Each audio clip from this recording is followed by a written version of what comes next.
সাবধানে থেকো, সব হাসির আড়ালে প্রেম লুকিয়ে থাকে না, অনেক সময় থাকে ম্যানিপুলেশন। এই ভিডিওটির উদ্দেশ্য কেবলমাত্র শিক্ষামূলক। বাস্তবে এই কৌশলগুলি প্রয়োগ করা অনুচিত এবং অনৈতিক। এই কৌশলগুলি সম্পর্কে সচেতনতা বৃদ্ধি করাই এই ভিডিওর মূল উদ্দেশ্য। কলকাতার ব্যস্ত শহরে একজন তরুণ মনোবিজ্ঞানী রাহুল মানুষের মন নিয়ে গবেষণা করতেন।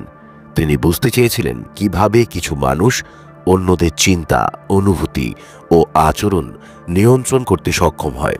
একদিন তিনি একটি পুরনো বইয়ের দোকানে একটা রহস্যময় বই খুঁজে পান, যার নাম ছিল ডার্ক সাইকোলজি সিক্রেটস, মনের অন্ধকার দিক। রাহুল পড়লেন, গ্যাস লাইটিং এমন একটি কৌশল যেখানে একজন ব্যক্তি অন্যকে তার নিজস্ব বাস্তবতা নিয়ে সন্দেহে ফেলে দেয়। উদাহরণস্বরূপ বলতে পারি, কেউ বারবার বলে তুমি ভুল দেখছো বা এটা কখনো ঘটেনি, ফলে ভুক্তভোগী নিজের স্মৃতি ও উপলব্ধি নিয়ে বিভ্রান্ত হয়ে পড়ে। এরপর তিনি পড়লেন লাভ বম্বিং সম্পর্কে। এটি একটি কৌশল যেখানে কেউ অতিরিক্ত ভালোবাসা, প্রশংসা, উপহারের মাধ্যমে অন্যকে নিজের প্রতি আকৃষ্ট করে তোলে, কিন্তু এই ভালোবাসা হঠাৎ করে প্রত্যাহার করে নিয়ে ভুক্তভোগীকে মানসিকভাবে দুর্বল করে ফেলে। Reverse psychology. রাহুল দেখলেন রিভার্স সাইকোলজি এমন একটি কৌশল যেখানে আপনি কাউকে কিছু করতে বলার পরিবর্তে তাকে সেটা না করতে বলেন, ফলে সে প্রতিক্রিয়াস্বরূপ সেটাই করে। উদাহরণ হিসেবে বললে, তুমি তো এটা করতে পারবে না বললে সে প্রমাণ করতে চাইবে যে সে সেটা পারে। Guilt tripping.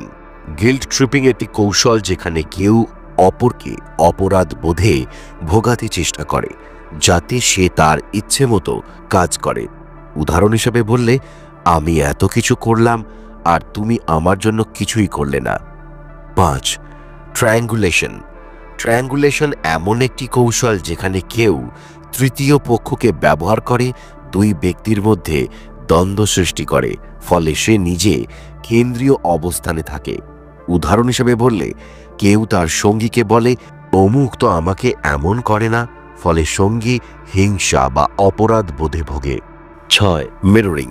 তোমার টার্গেট যেভাবে কথা বলছে, যেমন ভঙ্গিতে বসছে, সেটার হুবহু অনুকরণ করো।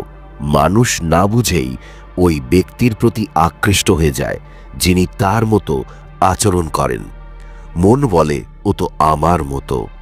7 কথা বলার সময় হঠাৎ চুপ করে যাও, সাইলেন্ট পজ। এই অস্বস্তিকর নীরবতা ওকে বলিয়ে নেবে সব গোপন কথা। মানুষ নীরবতা সহ্য করতে পারে না। 8 স্কেয়ারসিটি এফেক্ট। যা কম তার চাহিদা বেশি।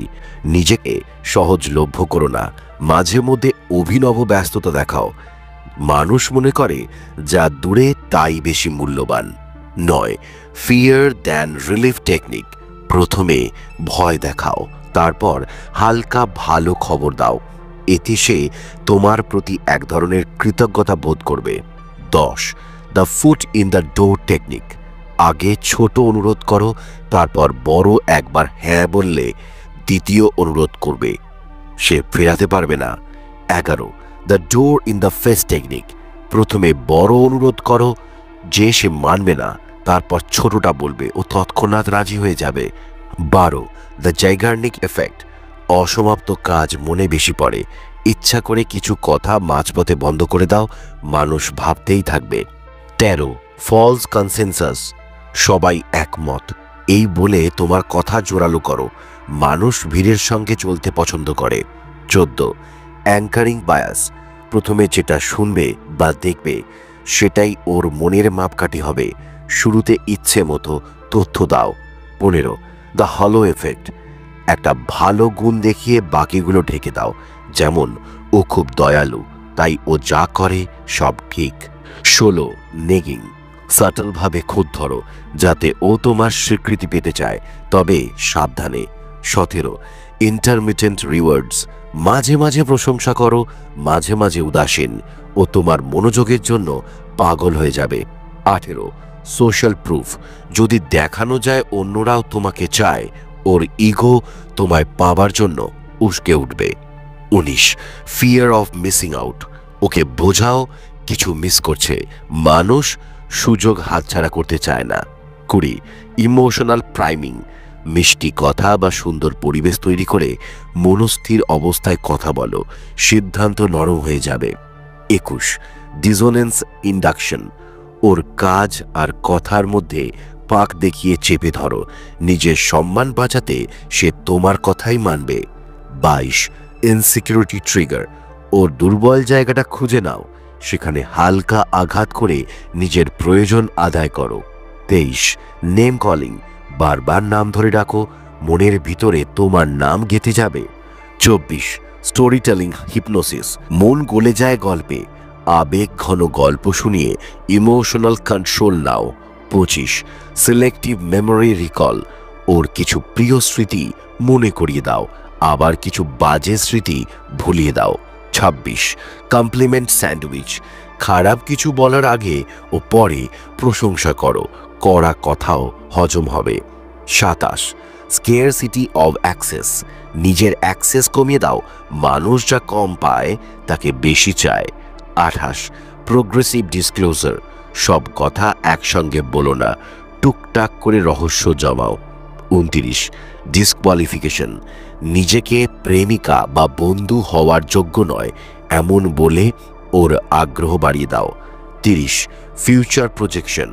একসঙ্গে ভবিষ্যতের প্ল্যান বানাও, মানুষের মন তখন সম্পর্ককে বাস্তব ভেবে বসে। রাহুল বুঝে গেছিল মানুষের মন আসলে নিজেরাই সবচেয়ে বড় শত্রু।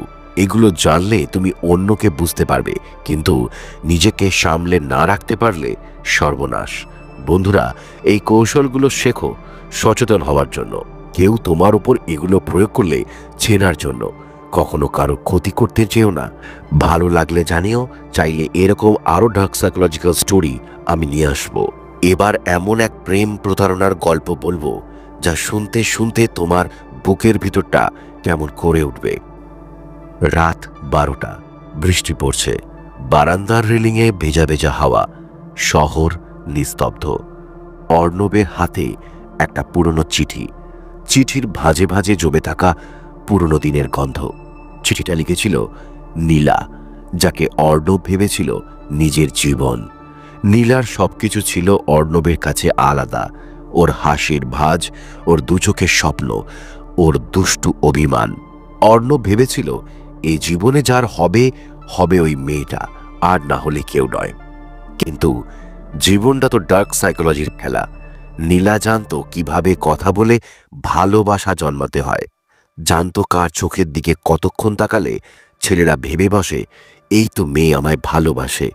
নীলা ধীরে ধীরে ঢুকেছিল অর্ণবের মনে, মাঝে মাঝে এড়িয়ে যেত, মাঝে মাঝে গভীর রাতে কল করে বলতো, তুই না থাকলে আমি বুঝতে পারি না এই পৃথিবীতে আমার কে আছে।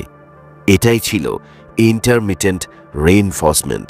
যখন পাবে না খুঁজে মরবে, যখন পাবে ধরে রাখতে পারবে না। অর্ণব ততদিনে নীলার জন্য পাগল।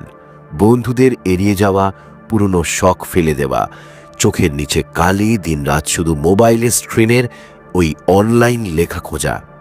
নীলা মিনওয়াইল অন্য কারোর সঙ্গে স্কেয়ারসিটি এফেক্ট খেলত, অর্ণবের জন্য আনঅ্যাভেলেবল হতো, আবার হঠাৎ মেসেজ করত, এতদিন পরও তুই আমার কথা ভাবিস।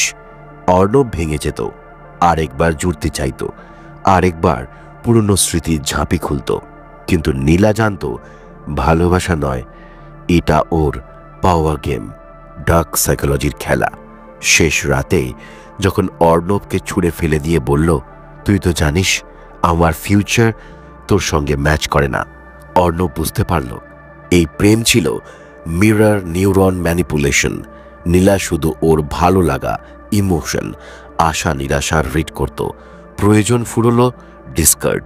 অর্ণবের ঘরের দেওয়ালে আজও ওই চিঠিটা টাঙানো, বৃষ্টির দিনে সেই ভাঙা ছাদে জমা জলের মতো। ভালোবাসা প্রতারণা আর মনের খেলার গন্ধ মিশে থাকে। ভালোবাসা শুধু শব্দের খেলা নয়, কেউ কেউ ওটাকে মনস্তাত্ত্বিক অস্ত্র বানায়। তোমারও কি এমন কারোর কথা মনে পড়ছে? কমেন্টে লিখে জানিও। আর চাইলে এমন আরও প্রেমের প্রতারণার ডার্ক সাইকোলজির গল্প নিয়ে আসবো, যা থেকে তোমরা অনেক কিছু শিখতে পারবে। আজ আসছি, আমি তোমাদের সাইকোলজিস্ট বন্ধু মৃণাল। তোমরা আমাকে নীল নামে ডাকতে পারো।